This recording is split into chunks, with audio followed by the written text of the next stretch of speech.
So, sitting here on my bike, got one arm dead, so it's going to be interesting to do this. I want to talk a little bit about happiness. Today in church, a lady mentioned how blessings have strings. I started thinking about that. I call them TOIs, think on it. Stuff that makes my brain spin. So I was thinking, yeah, of course blessings have some strings, maybe. Some, like being born into a culture where there's a family, where there's food and water and stuff, it's just there. I don't know what the price was you paid. All faiths have their own belief in that, but here's what struck my brain was happiness has strings, massive strings. The thing about being happy, and I mean people that are truly happy and adjusted and enjoying their life, no questions, they're living their real existence. Everything's congruent and aligned, and they're finding true joy. They've found a lot of strings, and they've not let those strings just hang.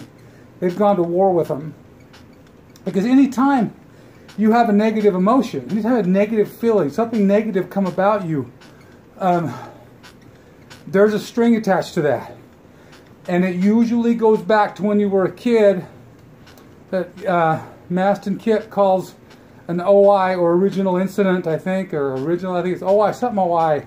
And how that trauma, that early trauma in life, leaves a scar. And that scar reverberates with people. And those scars, while we can be living a good life, they are there and actually stopping us from going to the next level in our lives. That's why we are a culture that settles. I heard it said one time, being middle class was the most dangerous place to be born, because you were comfortable. And you thought happiness was just being gracious and grateful for what you had, because you're better off than a guy that doesn't have that, or somebody who doesn't have that. Which, gratitude's critical. But settling because you're grateful for what you got and stopping your growth, if you think for a second when it comes to moving from this plane to the next one, that God or your Creator, whatever you believe, will say, job well done, my good and faithful servant, for just staying pat and not moving forward, and I gave you a foundation to do anything you wanted, and you took a half measure. If any of us believe that's going to be okay, we got to rethink where our minds are. Ed Milet said a long time ago something that hit me really hard. He said, the thing that keeps him up at night is, and this is a guy that's gone from nothing to building a $500 million fortune, helping people all over the world in a myriad of ways. He said he fears dying, and when God meets him, God will introduce him to who he was intended to be. And Ed said, I won't know who that is. He'll be a stranger to me. And what he hoped was that when he meets that person, he'd meet a twin, someone that he knew.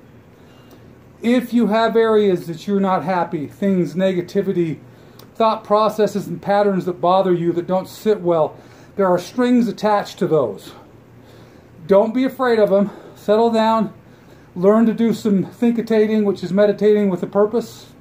Not just to turn off your brain, but to figure out where this is going and pull on that string. Figure out where it goes. Get help if you need help.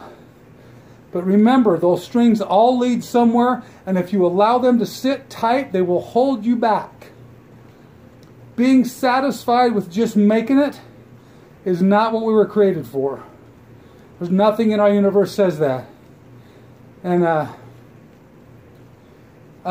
Joseph Campbell talks a lot about how we were, myth of cultures.